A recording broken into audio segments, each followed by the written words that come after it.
Hi, this is Jason, and welcome back to Red Pill Finance TV. In this episode, I want to talk about Bitcoin's supposed use in terms of illegal activities.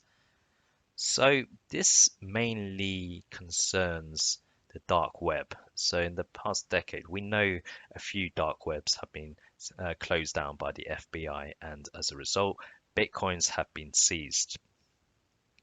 Now, quite interestingly, in the last year, as Bitcoin has come into attention again, a few heads of central banks have actually used this against Bitcoin in terms of Bitcoin is used for illicit activities. Now, I think in part central bankers are probably threatened by the rise of Bitcoin, and at the same time, there is a lack of education out there, a lack of understanding of Bitcoin, cryptocurrencies, or blockchain in general. Now, Bitcoin is just another form of payment. The only thing that's different is that it is new. And what is new? A lack of matured regulation. And that is what governments, government officials, agencies are worried about. Now, Bitcoin is just another form of payment. Drugs, illegal trafficking, firearms sales, counterfeiting has always happened. It's not a new phenomenon, and the general way of doing it has always been through cash or the US dollar, for instance. And what's very interesting is actually the majority of US dollars actually have traces of cocaine on them. So the very thing that central banks issue, i.e. cash, are the payment form that has been and will be the lion's share of illegal activities. It's nothing new. Bitcoin is just another form of payment that is just come onto the scenes, and they are very scared that there's not much certainty around or understanding around it. That is what they're afraid of.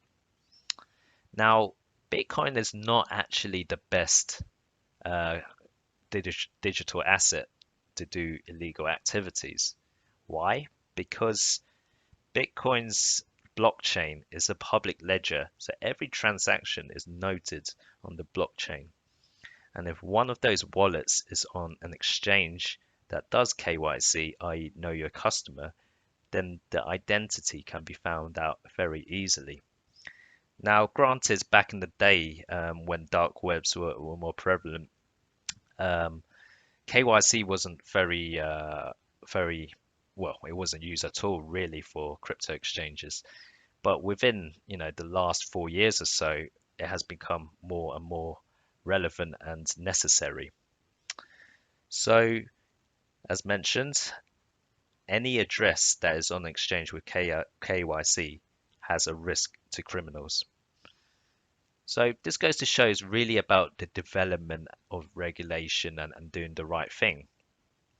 And the other thing is Bitcoin is not actually the best asset or best cryptocurrency to do illegal activities. There are privacy coins out there such as Monero, Zcash, Dash, which are just a million times better than Bitcoin for the reason as mentioned in terms of transacting.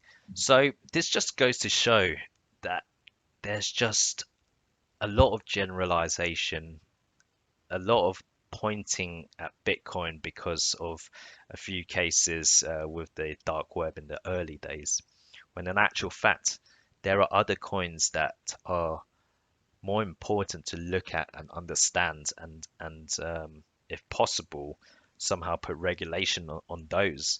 But Bitcoin, no, the majority of the transactions for Bitcoin are for perfectly valid reasons. And again, it is education. It is understanding all the different currencies out there. It is understanding which ones actually pose most threat in terms of illegal activities and not just generalizing it to Bitcoin.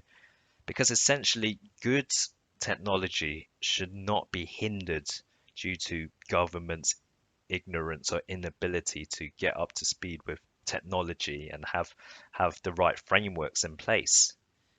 But overall, at the end of the day, Bitcoin cryptocurrencies have only been existing for over 10 years, so it is still relatively new, and there is still a lot of education and spreading of knowledge that needs to be done.